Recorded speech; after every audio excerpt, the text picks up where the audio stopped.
And here's I will show you how to install unknown apps in your Samsung Galaxy device.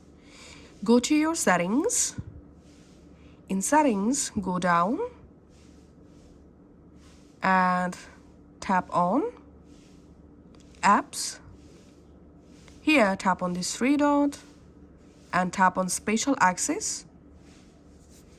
Under special access, here you have to find out these install unknown apps option. Tap on that, and here you will find all of your apps and browsers.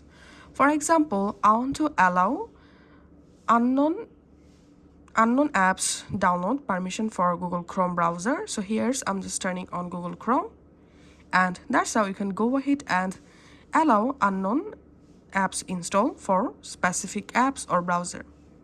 So that's how you can actually do it. Thanks for watching.